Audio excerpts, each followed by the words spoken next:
This is the emergency broadcast system. This is not a test. Repeat, this is not a test.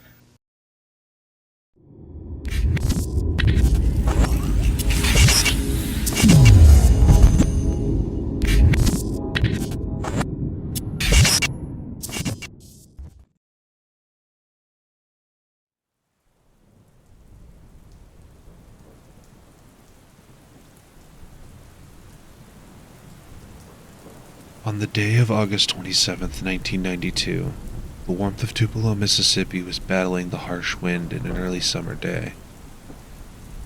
After the remnants of Hurricane Andrew had been downgraded to a tropical storm, a woman by the name of Vickie Felton was speeding to her home at 8:45 a.m. after just beginning her shift at Leggett & Plant Manufacturing Company.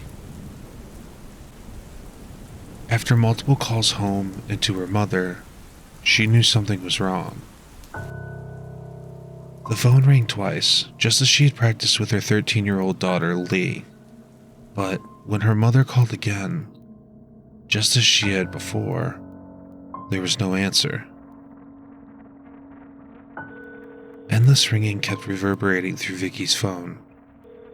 This was the first time she ever left her daughter alone, and she knows she wouldn't just up and leave the house. After all, Leigh hated storms. She was absolutely terrified to the point where she actually slept with her mother the night before, due to the storms getting worse in the area. As Vickie pulled into her driveway, she noticed the garage door was up, the light for it still on. It couldn't have been on for more than a few minutes, meaning the door was only recently opened. After rushing into her house, Vickie's worst fears began to burrow into her mind. Her panic only became worse when she realized the front door was unlocked. As she moved through the home, she began searching for her daughter. However, the one thing she didn't expect to see put her into a frenzy. There was blood. A lot of blood. All over the house. And amongst it all was her daughter's favorite blanket, crumpled up on her bedroom floor.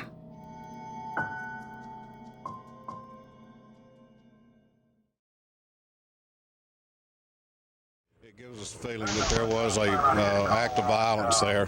That's all we know right now. Please go out and search your property. Have your neighbors and friends go search their property so that we can find my daughter. Of course, that would tell anybody that foul play was probably involved, but nothing indicating that there was a car in or around the area.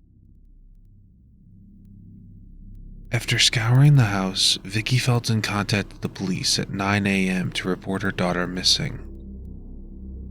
Leigh's grandmother also received a call from the worried mother, as Leigh and her grandmother were supposed to attend an open house at the middle school.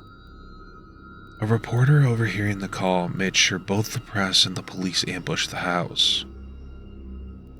Before long, a search party had scattered over Tupelo, searching everywhere they could for Leigh, who they described as being 5'3" and weighing 100 pounds at the time of her disappearance. While a search helicopter and sniffing dogs were fighting an uphill battle against Hurricane Andrew, Vickie described what she had seen in the house to the police. There were bloodstains and matted pieces of hair on the doorframe leading into the house, as if someone had hit their head or were dragged into it. If you followed the blood along the hallways, it would lead to Leigh's room. Inside of her clothes hamper was a nightgown, one that had blood dripped onto it as if it had either come from her head or her neck, according to police. Vickie made sure to point out that multiple items of Leigh's were missing, however. Some clothing, her reading glasses, and even a sleeping bag were amongst the missing items. Following the blood further into the house, a trail could be found leading through the living room and up to the back door, though there were no signs of forced entry coming through either door to the house. Vickie confirmed that she had locked all the doors before leaving for work that morning, meaning if someone had gained entry, Leigh had to have known them and let them in. Investigators kept combing through the entire property and found what looked to be a pair of scissors on top of the fridge, which were covered in a blood-stain-like substance according to authorities. Next was the bathroom. The porcelain sink has a counter that was just smeared pink, but they couldn't find any rags or towels that may have been used. Someone had clearly tried to clean something up. After the initial day, authorities and search teams carried on their search for 13 more days, but to no avail. Leigh Occhi had simply disappeared, leaving behind a trail of shock and fear in the town of Tupelo.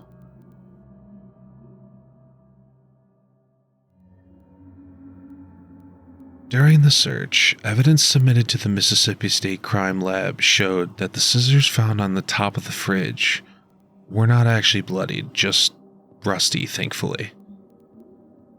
However, results from multiple samples of blood from the scene confirmed that a single person with type O blood was responsible for every single noted spatter amongst the house.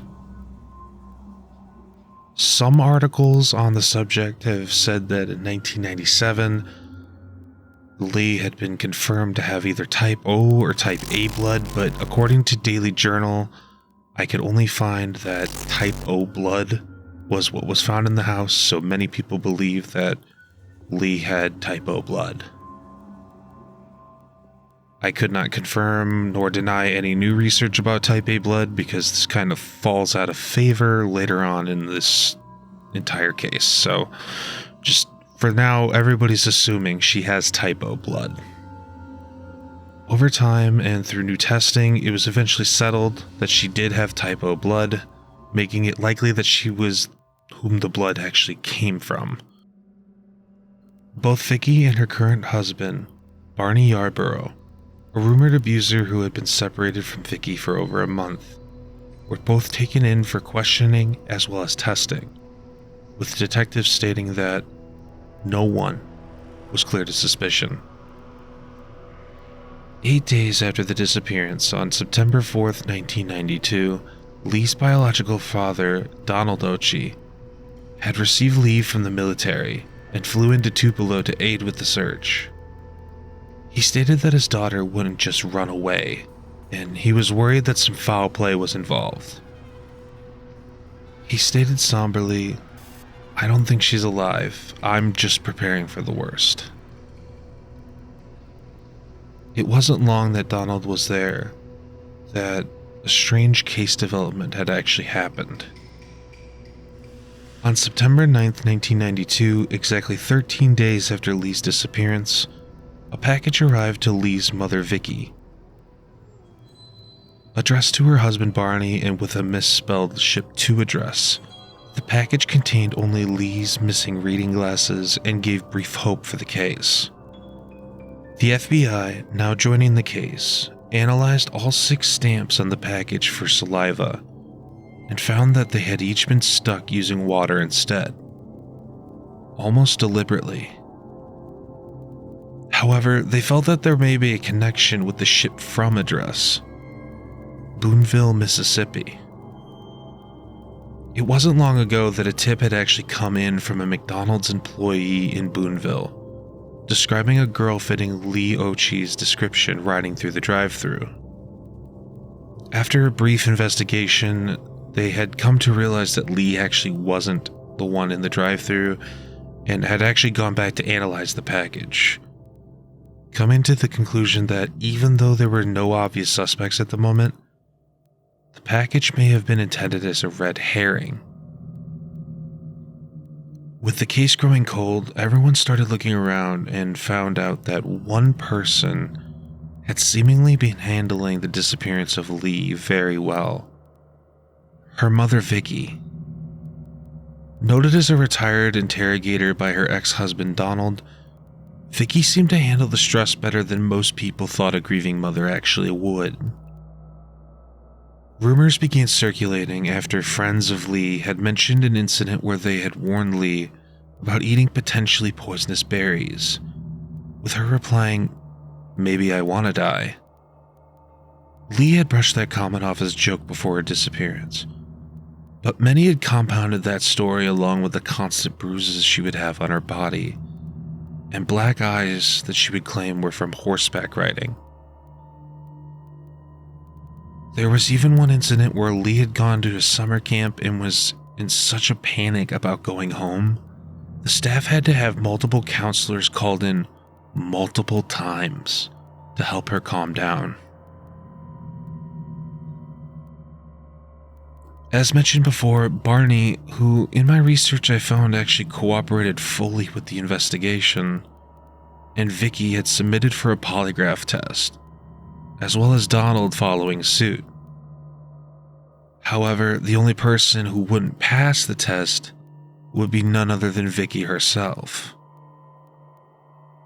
While a polygraph test cannot be submitted as evidence in many cases, it is worth noting that in fact 3 separate tests, conducted by local authorities and the FBI themselves, implied that she was deceiving the investigators. Donald was growing suspicious about his ex-wife being involved, and he maintains to this day that while Barney may have known about it, his ex-wife may have done something on her own. According to an interview with the Mississippi Daily Journal and their podcast team about the Occhi case, Donald had never been told about crucial details of his daughter's disappearance, such as the blood spatters found around the house. He didn't find out until weeks later when Vickie eventually spoke to him about it and had the authorities confirm it. According to the 13 interviews, Donald believes that Leigh was killed due to her knowing something about what her mother did that she shouldn't have, and was either killed maliciously or accidentally before it could be relayed back to him. There's also some interest by the police in how Vickie's story is changed a few times in the retellings, leaving even the doubt of Leigh being alive before Vickie left for work that very morning. Now, again, this is purely speculation from Vickie's ex-husband, who on multiple occasions has actually shown a slight animosity towards her, and there have also never been any formal charges brought against her as a suspect. These are purely just speculation. However, it is also worth mentioning that Vickie Felton had eventually moved away from Tupelo, Mississippi after her daughter's disappearance, due to the allegations of her involvement. The case went cold until 1993, when a skull was found in a soybean farm, and it had been identified by the Monroe County coroner as Occhi. However, with further testing, it was found to be that of 27-year-old Pollyanna Sue Keith, which left many dumbfounded as to how this mistake ever even happened. Vickie Felton has gone on record saying she believes Leigh was killed by one Oscar McKinley Kearns. Known as Mike, he was a Sunday school teacher at Leigh's church and even had horses at the same stable that she attended frequently. She became suspicious of Kearns after Leigh's disappearance brought him to Vickie's home. In what appeared to be some kind of weird tribute, he gave Vickie a photo of Leigh, although it is unknown how he obtained the photo or who even took it. After this incident, supposedly his behavior changed around the family, as he wouldn't even look Vickie in the eye. The case was cold again until May of 1993, when shockingly, Kearns was arrested and charged with the abduction and rape of a 15-year-old girl from the church he attended. He was sentenced to 8 years in prison, but only served 4 before being released. In 1997, shortly after his release, he then kidnapped a married couple before raping the woman. He was charged and was sentenced to prison, where he was subsequently released in 2019, before subsequently dying in 2021. He was never formally charged with any crime relating to Leigh Occhi's disappearance, after he refused to speak to investigators about her case at any opportunity given. To public knowledge, there has never been any more progress made available in regards to the case of Leigh Occhi. News sources from Nancy Grace, CNN, and 2020 have all covered the case amongst other major crime exploration podcasts. In late 2017, leading into 2018, the podcast mentioned earlier, called 13, The Search for Leigh Occhi, was released by WTVA Podcasts, reinvigorating life into the case and renewing interest. Using their platform, WTVA managed to help Leigh's half-sister Lauren speak with authorities and investigators about her case.